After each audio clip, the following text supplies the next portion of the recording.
Falando de terapia e da banalização da palavra terapia, né? Do conceito de terapia. É... Raquel, você estava falando alguma coisa? Você pode explicar? Sim.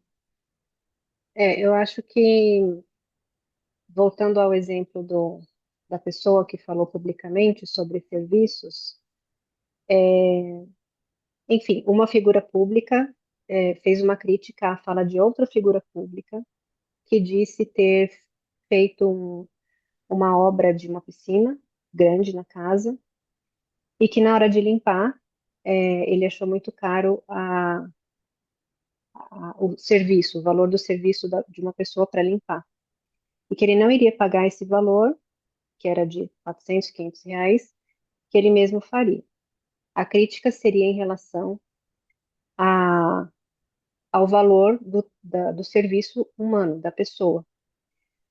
O que quer dizer que as pessoas valorizam as coisas e desvalorizam as pessoas, ou o serviço das pessoas.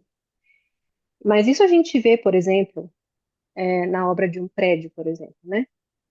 O prédio é caríssimo, tudo é caríssimo, mas a mão de obra para fazer o prédio é muito, muito menor. Então, isso trazendo para o âmbito da análise e das terapias, e aí eu pediria para você esclarecer melhor a questão da palavra, é que eu vejo que as pessoas banalizam a terapia no sentido do efeito, do que ela é. Porque as pessoas dizem que tudo é terapia. Ah, eu vou fazer crochê, minha terapia. Ou eu vou para a praia, minha terapia. Ou eu vou para qualquer lugar fazer minha terapia. Mas isso não é terapia em si. A pessoa não está se olhando, pelo menos não tem nada a ver com a psicanálise ou com a análise. Que é a pessoa ter um momento de se analisar, de olhar para dentro. Não tem nada a ver.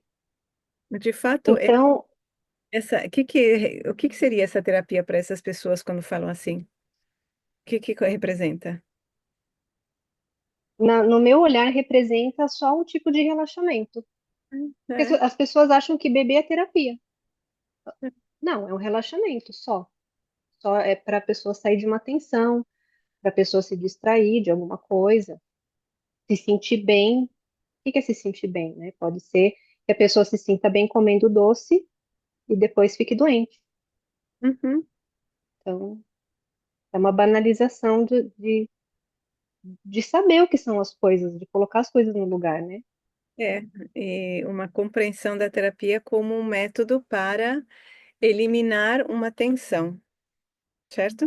Então, a terapia como uma forma de você ficar bem, eliminando os problemas ou conseguindo dominá-los de alguma forma mais fácil possível, achatando as arestas e botando para calar qualquer coisa que incomode, não é isso? Mas não é assim que muita terapia é feita?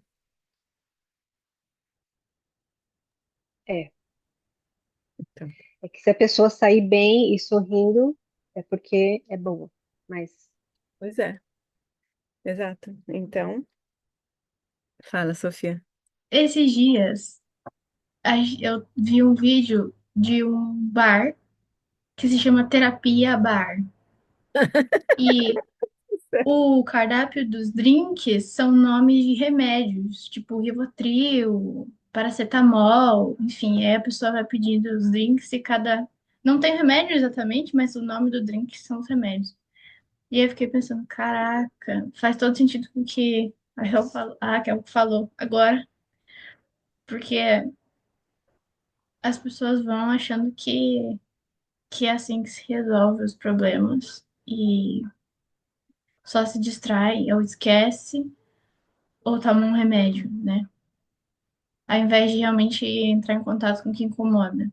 Quem É. eu tava falando antes tem essa questão de que a palavra terapia não tem seu significado compreendido, né? Ou foi banalizado realmente, porque as pessoas acham que qualquer coisa é terapia. E, como eu falei também, o que eu acho que a gente faz aqui é diferente. é análise, não é uma coisa banalizada, uma coisa séria, né? E também é para realmente entrar em contato com o que a gente sente, com o que a gente tem dentro de si. E também tem a questão de que muitas vezes as pessoas vêm para fazer terapia e falam como se estivessem no bar, estivessem com os amigos, e não é.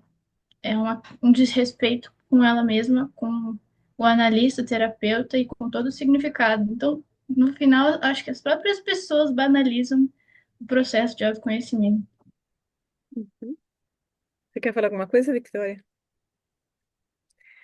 Eu estava querendo, na verdade, hoje eu fiquei interessada nesse que vocês levantaram esse assunto, porque eu estava querendo mesmo gravar um vídeo no TikTok, mas em inglês, porque eu estou me colocando aqui com as coisas que acontecem. O fato é que a psicologia, ela traiu seu sentido, traiu sua vocação. Ela traiu as pessoas, porque terapia hoje é trabalhada assim. O TCC é isso. O TCC é uma forma de você encontrar um bem-estar, reencontrar um bem-estar, ou seja, não ficar tão mal dentro do sistema. Ela não questiona o sistema. E nós, obviamente, usamos elementos do comportamentalismo e do cognitivismo, porque nós temos que ter uma determinada estrutura para poder fazer o trabalho, mas a psicologia que está sendo, que é banalizada, é porque é assim mesmo. As pessoas estão simplesmente fazendo de forma mais barata o que os psicólogos fazem, oferecem no mercado. E eu acho que a psicanálise toda, menos a de Montefoschi, traiu seu sentido, traiu completamente. O que a gente está vendo é o que Montefoschi fala sobre a psicanálise só pode ser ou repressiva ou é revolucionária. As pessoas não entram em contato com o que elas sentem, porque se você não tem uma perspectiva de que isso vai transformar a tua vida, levando-a para um outro patamar, para quê? Quantas vezes eu mesma nas aulas não falei, gente, mas se não tiver, se for assim mesmo, então é melhor tomar cerveja no bar. Quantas vezes eu não falei isso? Não falei? Assim, ou a gente lida com um problema que é sério, para nós é sério, tendo uma perspectiva de transformação radical para um outro patamar, ou então, é essa que é a verdade. Por isso que tudo vira terapia. Desculpa, Raquel, fala. É, Não, porque eu acho, o sentido do autoconhecimento é evoluir. A gente quer evoluir. As pessoas querem evoluir, mas não querem pagar um preço para isso. E também tem a questão, eu penso que tem uma questão de estigmatização do mal-estar, como se o mal-estar, a tristeza, a depressão fosse uma coisa só ruim. E esses dias eu vi um vídeo da Von Franz de quem? dizendo, Von Franz, Hum. Marie Von Franz, que ela dizendo para a pessoa que estava entrevistando que a depressão é uma bênção. Ela disse isso. Porque não é que é uma bênção porque é bom sentir dor, mas porque o incômodo, como você mesma explica pra gente, tem um motivo. E as pessoas não querem saber, elas só querem eliminar, É, só para chegar numa idealização de estar bem, conforme a sociedade desenha. desenha isso que as pessoas e a psicologia TCC e todas as psicologias que não atentam, inclusive freudiana, lacaniana, para o sistema humano como a sociedade. Estou falando da sociedade, da política, da economia, da estrutura da família. Isso é o sistema. Esse sistema, ele está em transição, ele esteve em transição desde o início dos primórdios da vida humana. E se a gente não atenta para a necessidade desse sistema todo evoluir, e necessidade que é percebida pelos indivíduos que formam o sangue e a carne desse sistema, não temos como entender o sintoma senão como um problema a ser eliminado. O sintoma é um grito de dor do todo que está precisando ser transformado, e esse todo somos nós, cada um de nós. Então, o sintoma, sim, é sagrado, o sintoma é o caminho da cura. Mas não só a psicologia faz isso, a psicologia, por isso que eu critico a psicologia desse jeito, porque ela é nada mais que uma cópia sei lá, da propaganda da cerveja, da propaganda do carro, né? Das concessionárias de carro, ou de um apartamento, de uma roupa. Vista isso, tem esse carro, compre esse apartamento e você vai ser feliz. Use esse batom e você vai ser feliz. Tome essa cerveja e você vai esquecer dos problemas. Isso que é. A psicologia é nada mais, ela traiu as pessoas. O sentido da psicologia não é esse. Não é esse. Não tem como você fazer, ser psicólogo, estar dentro do sistema e não ver o todo pelo qual você acaba trabalhando, entregando a pessoa para poder estar melhor nessa porcaria que está caindo aos pedaços, está desmoronando em todos os lugares do mundo. É uma psicologia míope, medíocre, pequena, e inclui todos os psicanalistas que não atentam para o todo e que não tem uma abordagem que é dialética, que é a única que funciona. É isso, eu tava, assim, é um desserviço. Meu Deus, é uma maquiagem de quem vai ajudar e, na verdade, vai socar melhor a pessoa para dentro do sistema. E como elas nem conseguem fazer isso direito, porque as pessoas estão ficando um pouco mais espertas, elas dão remédios. As próprias psicólogas não sabem o que porcaria fazer. E aí vão mandar em caminho ou sugerem remédios. E remédio nada mais é que uma forma de distorcer a nossa visão, de distorcer o sentimento, de vedar a pessoa dela mesma, de dissociá-la. É isso. Então, eu acho que as pessoas querem evoluir, sim, não querem pagar o preço. Eu acho que elas desvalorizam. A gente está numa cultura geral que valoriza o bem material, a coisa, e não o serviço, a relação humana. E a análise é uma relação humana, né? Então, sim, tem essa questão. O outro não é valorizado, mas o que eu tenho, o que eu possuo, e que eu posso mostrar para o mundo. A questão é, as pessoas que, isso vivo e falando, as pessoas que estão interessadas em evoluir, que estão interessadas em de verdade resolver as coisas, que querem se entender, que gostam da ideia de se entender, elas têm que saber que tem um caminho. Mas não é um caminho fácil. Mas como também não é fácil você se formar numa ótima universidade e ser um bom profissional, não é fácil. Nada que seja bom é fácil. Terapia não é para ser fácil. Terapia é um trabalho, é de educação, de reeducação da gente, mas precisa para isso ter uma metodologia que permita que essa reestruturação, reeducação, tenha uma direção evolutiva de verdade, de liberdade, liberdade de ser, e não encapsulada em fórmulas, encapsuladas em etiquetas, do que você é, do que você não é. Assim, mas também eu sugiro que as pessoas só observem, não acreditem em mim, não tem problema nenhum.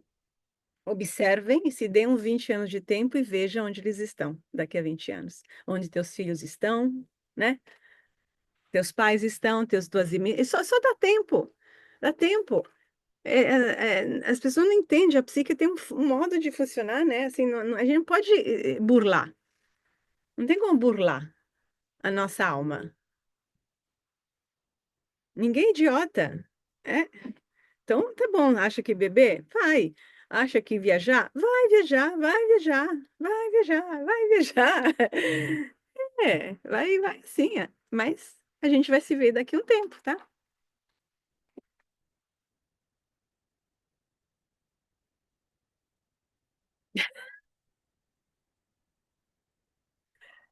Falem. Eu, eu lembrei de uma coisa agora, queria falar, compartilhar com vocês. Recentemente eu comecei minhas aulas, né? E tem sido muito legal. Assim, não tive aula de verdade, mas teve recepção lá dos calouros. E tem sido muito legal. Mas no segundo dia, eles fizeram uma dinâmica com a gente, que se chama Caixinha da Vovó. E é uma caixa que tem vários documentos e várias, assim, documentos, coisas, objetos antigos que dizem respeito a uma pessoa e aí a família dessa pessoa, certidões de casamento, de nascimento, batismo, etc. E eles fizeram essa dinâmica que cada grupo tinha algum tempo para analisar essa caixa, esses documentos, e depois bolar como eles achavam que era a história de vida dessa pessoa, que dos documentos da caixa. E a gente fez isso. No final, cada grupo apresentou uma história diferente, com aspectos parecidos, mas diferente de cada. Enfim, cada um teve um viés diferente. Apareceram coisas novas a cada apresentação. E aí, no final, os veteranos foram lá e disseram, deram um geral pra gente de como eles acharam que foi a atividade. E no final, eles falaram que os documentos eram todos falsos e que a pessoa não existia, né?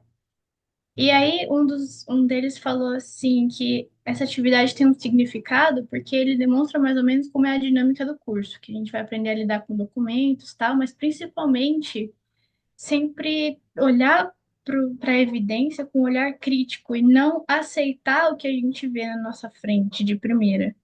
E ele deu ênfase nisso, de que o historiador tem também que olhar com um olhar crítico, pensar de onde veio, por que isso veio, como, quem fez, etc.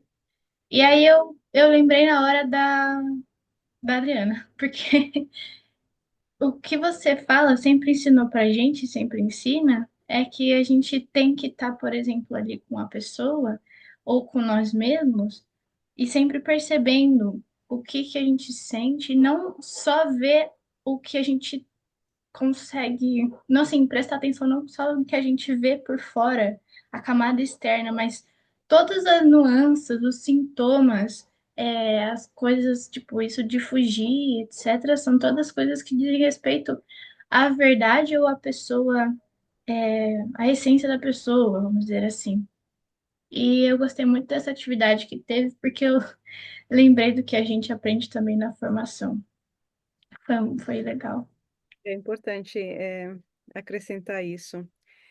Como a psicologia quer se ser uma ciência exata, o mais possível, exata possível, ela se baseia no método científico que é objetivante. Então, pega aí a pessoa e analisa e dá uma resposta. É o método das ciências. Eu pego uma borboleta ou uma pedra, analiso o que que ela é, eu e essa pedra não tem uma porcaria nada a ver. E agora, na psicologia, eles acrescentam que eu posso jogar minhas projeções aqui. Projeções tipo, minha mãe me batia, e a pessoa fala, minha mãe me batia. E aí você tem que saber disso. Mas, no método dialético que é da Montefoschi, teorizado amplamente por ela, eu e essa xícara não existimos, na verdade. Existe eu e uma pessoa viva, nesse momento, agora. E esse momento está num contexto que é histórico. Esse é hoje, dia 13 de março de 2025. Não é a mesma coisa que ter esse encontro 10 anos atrás, 5 anos atrás ou 10 anos para frente. É essa abordagem que é histórica, faz parte das humanas. E não temos como fazer psicologia de verdade sem incluir a abordagem das humanas, que é dialética. Porque estamos falando de um ser humano que está contextualizado dentro de um sistema cultural, social, político, econômico, alimentar até, né? Porque com as porcarias que se come aqui nos Estados Unidos, por exemplo, quer dizer, você muda a psicologia da pessoa, muita coisa. Tudo isso tem que entrar na percepção. Então, quando eu estou com a outra pessoa, eu tenho que observar como que eu estou me sentindo e não só lembrar que lá atrás eu sei que minha mãe também me batia, e aí não, isso aqui não é presente mais. Em que forma isso está atuando em mim agora no presente? Mas é uma metodologia para fazer isso. As pessoas não têm. A psicologia do jeito que é ensinada não tem. Não tem. Eles têm um manual e algumas orientações e tentam fazer isso. Então, não tem olhar crítico sobre si próprio. A si próprio também a pessoa se diagnostica e é diagnosticada previamente, e ela sabe das coisas ali que não consegue, o diagnóstico não consegue abordar, porque cada um de nós meio que escorrega para fora dos diagnósticos, ninguém dá para colocar numa caixinha. Então, não funciona. É isso, sim. Olhar crítico, ou seja, desenvolver uma capacidade reflexiva que consegue reconhecer os preconceitos nossos, do outro, do outro a respeito de si mesmo, a respeito nosso, a respeito da terapia. Preconceitos que às vezes que se manifestam nos sonhos, claramente, inclusive, né? Tudo isso. Assim, é um trabalho ao vivo. Aqui não tem nenhuma gravação que você faz e que depois você segue. É estar vivos. Eles não estão vivos, as pessoas não estão vivas. Elas estão no pensamento, até no pensamento de Bali ou da praia no final de semana. Não estão aqui fazendo o que elas estão fazendo, então não podem transformar aqui. É seríssimo. Sabe uma coisa, Adriana, você estava falando isso, e a Raquel e você também falaram, né, sobre a questão do preço a se pagar por fazer a terapia, né? E a Sofia acrescentou também que a gente não faz terapia, a gente faz análise. E, assim, é real, né?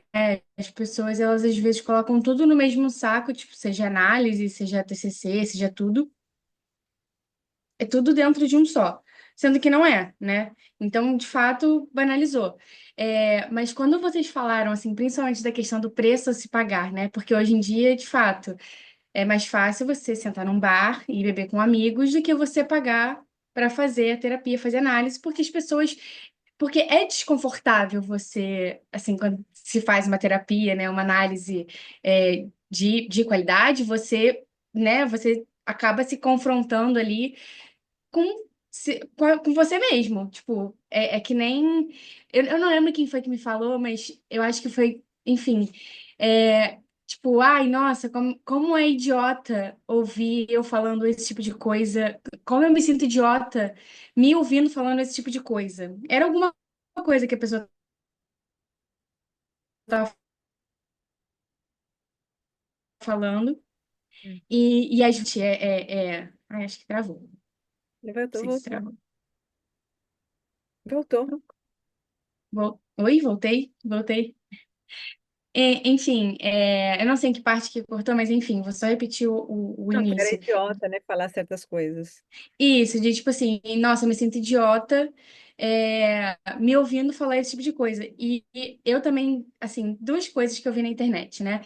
Uma que foi uma menina que falou assim: nossa, depois que eu parei de viver dentro da minha própria cabeça e viver a vida que tá ao meu redor. As coisas mudaram, porque realmente, assim, as coisas dentro da cabeça, porque de fato tem assim, muitas coisas que eu já falei em análise que ficaram dentro da minha cabeça, eu ficava tipo, então. E aí depois, quando coloca assim pra fora, a gente é como se a gente tivesse a obrigação de. Eu sinto que é isso, assim, é como se tivesse a obrigação, já que você colocou pra fora, agora lide com isso, assim, sabe? E tem uma atriz, a Luana Piovani, eu não sei se você vai conhecer. Uma vez, ela foi no podcast há muito tempo atrás, ela viralizou falando sobre ela fazer análise também por muitos anos. E aí, a entrevistadora pergunta para ela se a analista ia dar um retorno. Ah, mas a pessoa te dá um retorno, um feedback, assim, ela te fala. Aí a Luana Piovani responde, tipo, não, você vai ali, você se vê, né? Ela fala se ela achar que ela tiver que intervir, se ela, né, achar e tal. A analista, ela vai te ajudar nesse sentido, de perceber coisas que você não percebe, mas enfim, ela só vai te cortar se achar que é pertinente. Aí a entrevistadora pega e fala assim: ah, então eu não vou gostar, porque eu não gosto de ficar falando de mim e a pessoa não me dá um retorno. Aí a Luana Piovani responde assim: mas você não faz análise para gostar, isso não é um parque de diversões. Isso não é para você achar divertido, é para você realmente ver ali o que não tá legal, por que que você não tá feliz, por que que você não tá satisfeito, né? Enfim. E esse corte da fala dela viralizou assim muito, ficou em alta assim por muito tempo. E eu acho que é isso, assim, acho que hoje em dia as pessoas, elas não querem, seja o preço, né? Simbólico, mas assim, principalmente material, porque, como você falou, as pessoas supervalorizam o material em face do simbólico, mas principalmente o simbólico, porque elas viram e falam assim: ah, uma sessão de terapia é, sei lá, R$ 150. Eu prefiro ir pro bar. Aí a pessoa gasta tudo isso no bar e continua com aquele problema. E aí a pessoa não se vê assim, né? As pessoas realmente não querem pagar o preço. E eu acho isso muito. Acho que hoje eu acho muito complicado, assim, dependendo da idade, assim, da pessoa e nos ambientes os quais ela frequenta, assim, sabe? Tipo, uma pessoa que tem talvez mais de 25 anos e fica, assim, rechaçando, por exemplo, terapia. Enfim, eu tenho as minhas visões dessa coisa, mas eu acho que acaba sendo um preconceito também meu com essas pessoas, assim. É, eu acho que é isso, assim, eu acho que no sistema que a gente viveu. O que elas fazem? 25 anos para 30, que tipo de pessoas são? É tipo assim, é porque tem uma piada, né, de que com 25 anos, o córtex pré-frontal, ele termina de se desenvolver. Uma piada, é um fato científico. Não, sim, calma, tem a piada. Calma. Virou piada. É o fato científico de que com 25 anos, o córtex, ele termina de se desenvolver. E aí tem uma piada na internet, vem do Twitter, né, que é basicamente um hospício a céu aberto aquele lugar, que assim, fechou a moleira. Depois dos 25, se você não assume as responsabilidades pelas coisas que você faz, você não está sendo vítima, você está sendo conivente com o tipo de, né, de coisa com o qual você reclama e, enfim. E aí é justamente isso, assim. Aí eu fico vendo, por exemplo, pessoas que essas pessoas de 25 mais, 30 mais, ficam assim, ah, mas eu não gosto de política. Ah, mas eu não sei o quê. Sabe, assim, ah, mas terapia é pra gente doida. Pessoas assim, sabe? Eu já fico com o pé atrás com esse tipo de gente, assim, sabe? Eu entendo que tenha, O que você quer dizer, mas Victoria? O que você quer dizer, afinal? O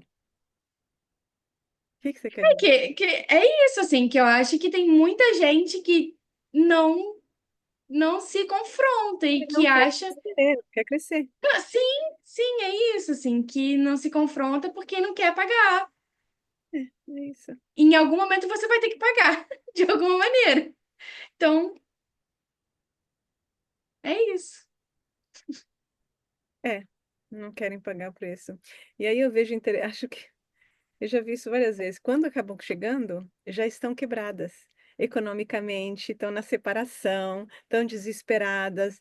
Como É, se fosse uma emergência, a emergência da terapia, assim, né? A minha vida deu toda errada e quando agora eu vou resolver na emergência. quando elas chegam, já não tem mais o dinheiro, porque gastaram o dinheiro, É. viagens nas coisas que acabaram. Eu já vi isso várias vezes, já peguei várias pessoas nessa situação.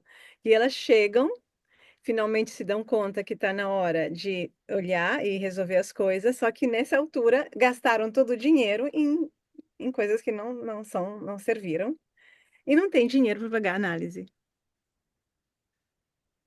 É tão. Olha, assim, elas têm dinheiro para fazer um montão de coisa, tiveram, descobriram que não realmente não levou a grandes lugares, e aí, quando precisam, não tem dinheiro para pagar. Porque é na crise que a gente pega, na verdade, né? Eles só chegam na crise. E a crise muitas vezes também é econômica. É crise de identidade profissional, mas é uma realidade. É, eu acho muito importante esse assunto, assim, a psicologia, a função da psicologia, da terapia. Terapia é um termo geral, é usado para qualquer tipo de cura. Então, só que a terapia psicológica que envolve a psique, ela não é uma cura como a terapia da fisioterapia, que também provoca dor, né? A fisioterapia, para você fazer um trabalho direito, né? Mas, enfim, não é simplesmente eliminar o sintoma. Só que quem fala isso é Montefoschi.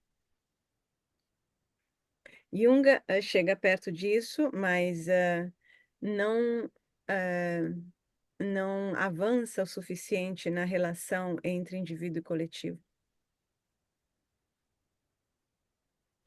E hoje nós estamos numa crise da sociedade, numa crise dos indivíduos, e não temos como não atentar para isso. Só que as formações em psicologia são falhas, são pobres, pobres.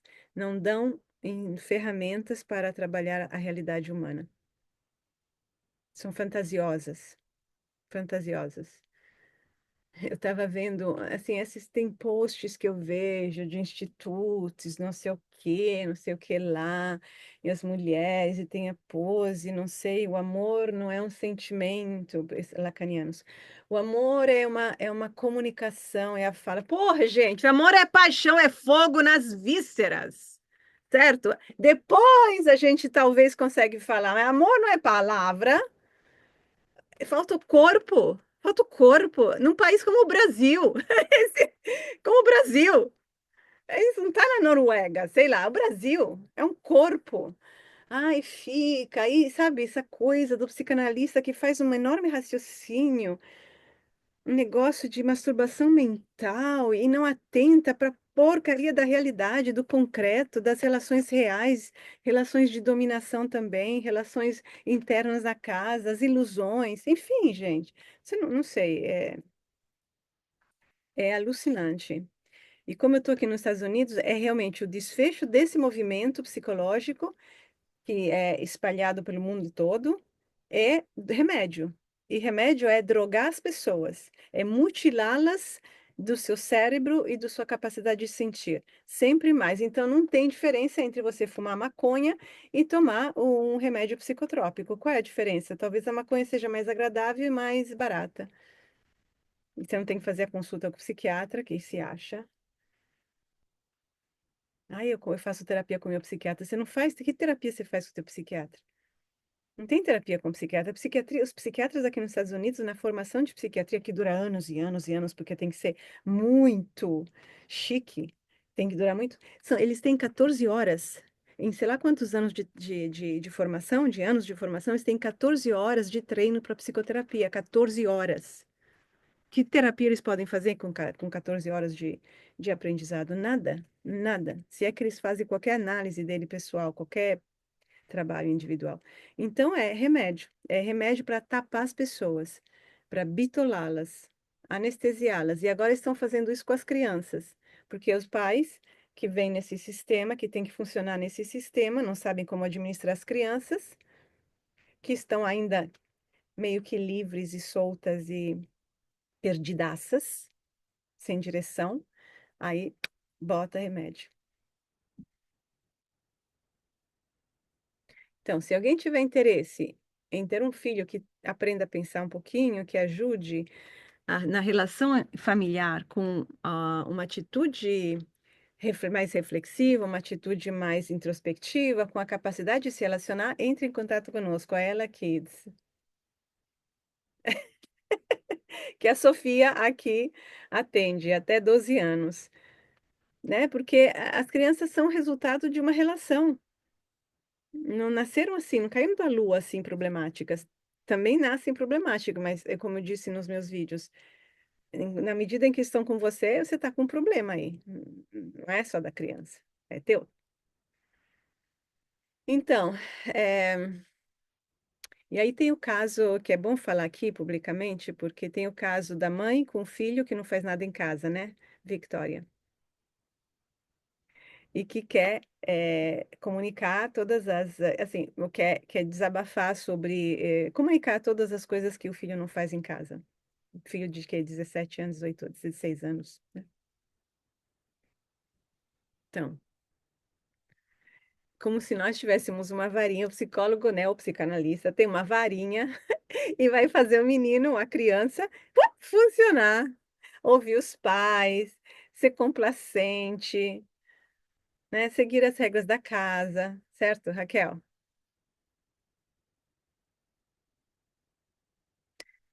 Tem que a mãe, o pai ou mãe, geralmente, não tem que fazer nada.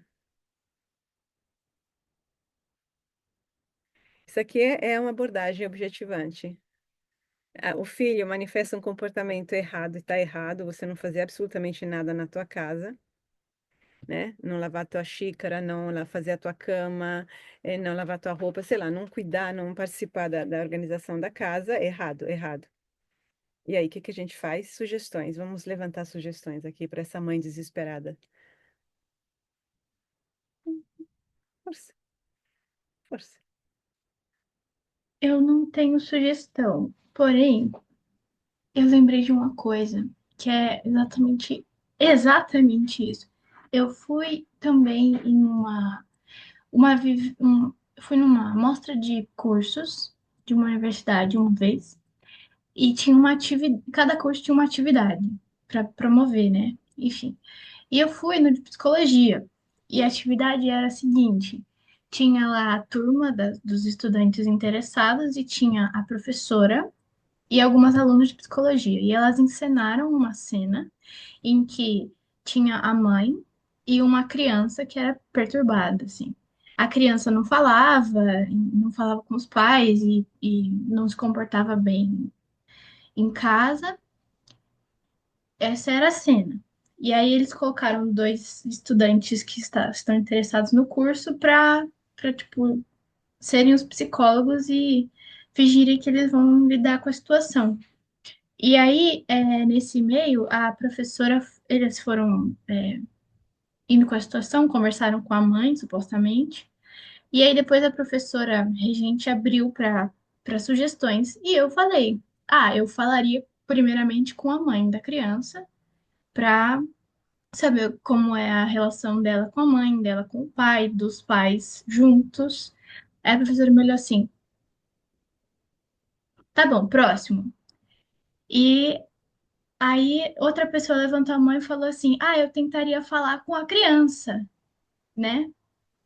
Beleza, e foi isso que as alunas lá voluntárias fizeram. Só que a criança não fala, a criança não.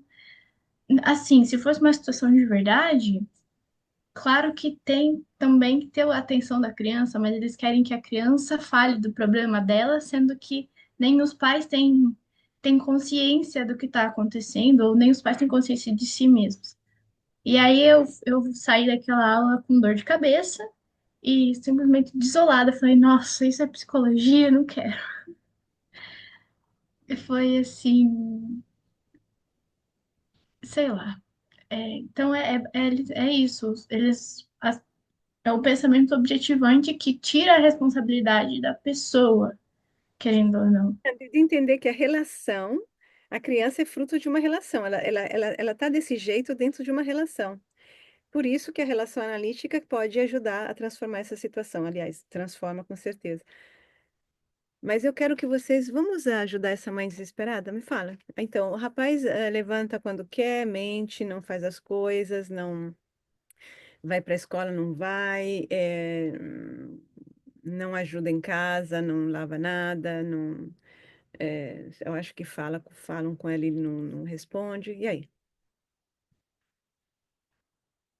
Eu gostei, a gente vai gravar isso. Vamos fazer análise de caso em público. Força, força daí.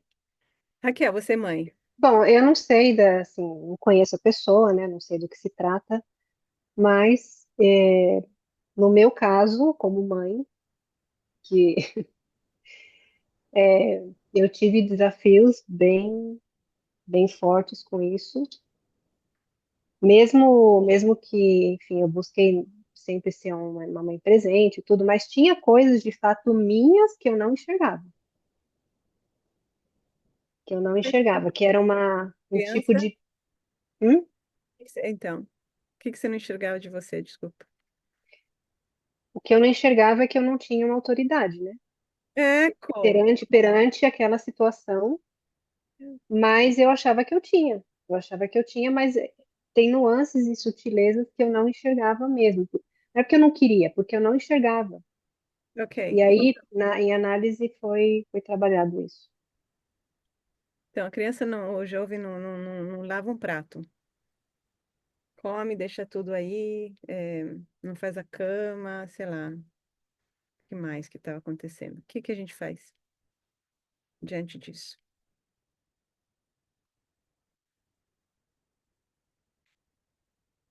Não sei se eu posso opinar, porque Em tese sou eu quem tô lá, né? Em tese, mas com ele.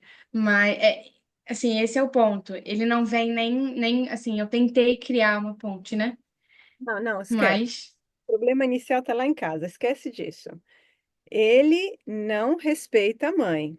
Primeira coisa, a relação mãe-filho não existe. Tem falta, mais falta. Se um filho não te escuta, ou esse filho não está te respeitando. Ele não sente respeito por você. Você pode gritar, você pode se fazer respeitar, entre aspas, na base do medo até uma certa idade. E talvez sempre mais baixa com os tempos de hoje, com a internet e tudo. Mas chega uma hora que isso é simplesmente falta de respeito. Isso significa que você não está conseguindo se fazer respeitar, porque o respeito é uma coisa que você ganha, não é que nasce do céu, porque você é mãe. Não existe mais isso. Existe na fala, no blá blá blá, mas não existe na prática, né? Mas então, o cara nem te olha, né? Nem não dá mínima para você, aparentemente. Assim, olhando o assim, comportamento. ele não responde mensagem, não aparece. Quando aparece é monossilabicamente, é nesse nível, assim. Que você sabe, esquece de você um momento, pensa só na relação dele com a mãe, que Eu deve acho terrível. parecido com aquilo que ele faz aí na sessão. É parecido? Tá, não tá? Tá. Então, você tem em casa uma pessoa que é ainda jovem, né, que está morando com você, da qual você é responsável, pela qual você é responsável, que não faz nada em casa. Você trabalha ou você paga a conta, você está minimamente estressada, qualquer adulto hoje estaria, né? E, e aí, o que que você faz?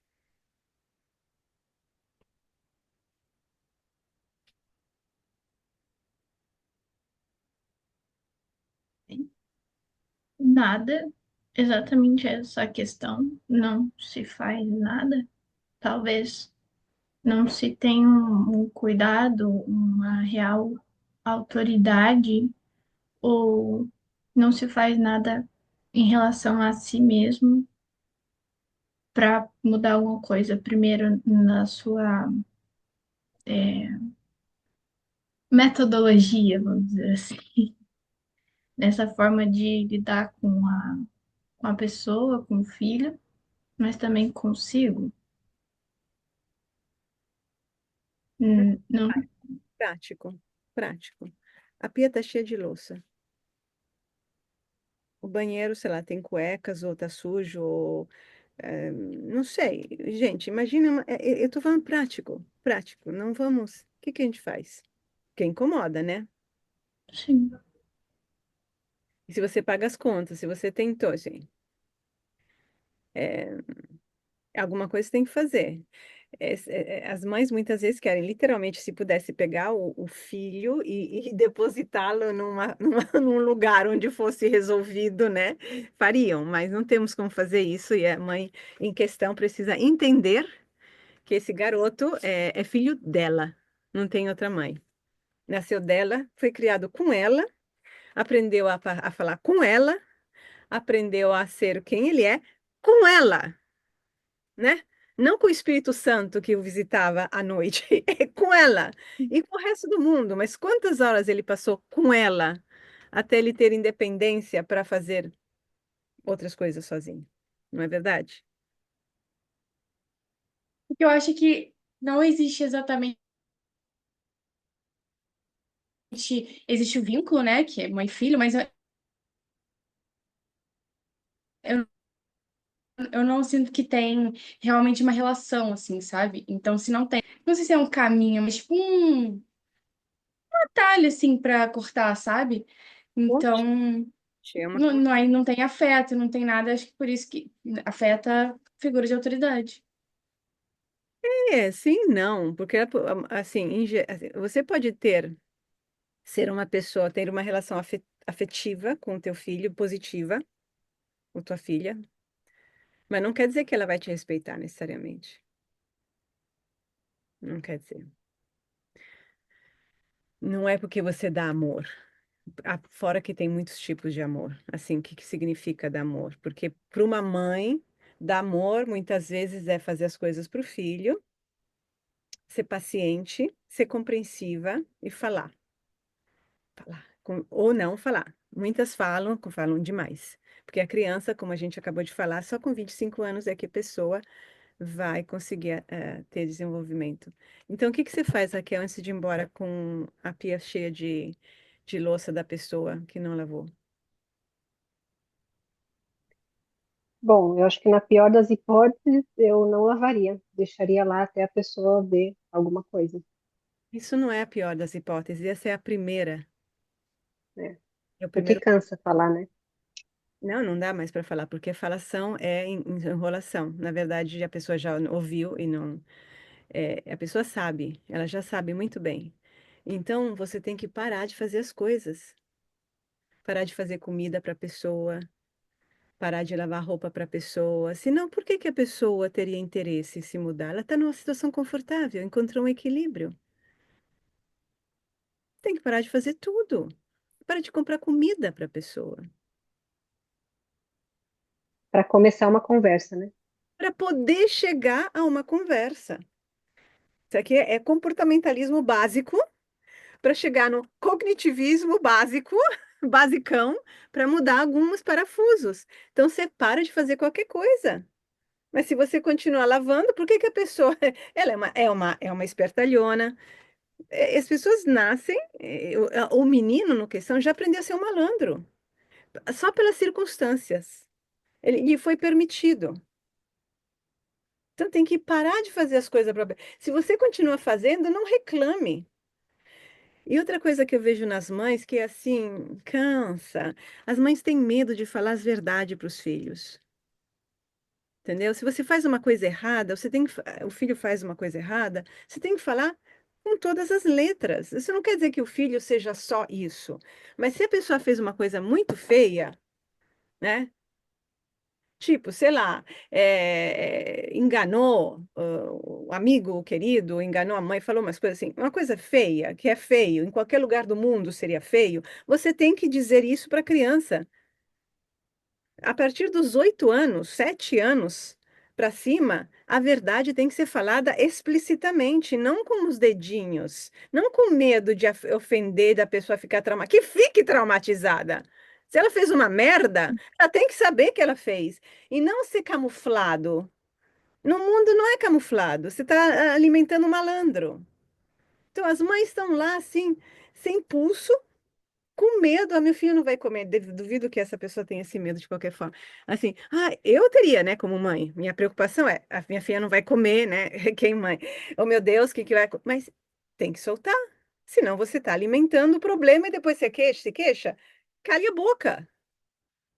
Isso não é de agora que aconteceu, é de muito tempo. E são medidas drásticas que precisam ser tomadas para preparar um terreno mais fértil e observando, não é tomar e pronto, porque tem que observar as reações, o que acontece, o que que não acontece, como que você se sente, o que que o filho reage ou a filha reage, enfim, tudo isso tem que ser analisado, mas você tem que saber tomar medidas verdadeiras e não se deixar abusar, senão não reclame, tá? Sejamos verdadeiros, meu Deus, sabe? Sem tanto mimimi, tanto. Oh, meu Deus, cuidadinho, porque você cria pessoas fragizinhas ou malandras. É que nem quando falam de, é um adulto com um paladar infantil, né? É, Assim, mas o que que é paladar infantil? Eu não sei, acho que eu mesma falei isso em algum momento, não sei se foi você, se foi a Raquel que me repreendeu, assim, com esse termo, que dali em diante eu fiquei assim, realmente, o que que é paladar infantil, né? Porque tem criança de 5 anos que ama brócolis, ama fígado, né? Porque os pais dão, os pais apresentam, os pais colocam ali, e aí tem um adulto que não come cebola, não come tomate, ai, não gosta do cheiro, que não sei o quê, mas assim, essa pessoa não aprendeu, a pessoa tem 20 e poucos anos, 30 e poucos anos, a pessoa não aprendeu ontem a não gostar de tomate, né? Enfim, Aí eu acho que se assemelha a essa situação também. Até aquele vídeo que você falou da criança com a mamadeira, né? Mas quem é que faz a mamadeira? A mãe não queria que o filho parasse de tomar mamadeira. Se ela faz a mamadeira todo dia, é claro que o filho vai dar uma crise. E é por isso que serve um trabalho analítico sério para processar essa transição. Mas se você faz a mamadeira, por que você acha que uma criança de 5 anos tem que entender se você com 30 não sabe entender como lidar com a situação? Gente, é uma coisa. Beleza. Um beijo a todas. Até a próxima. Tchau.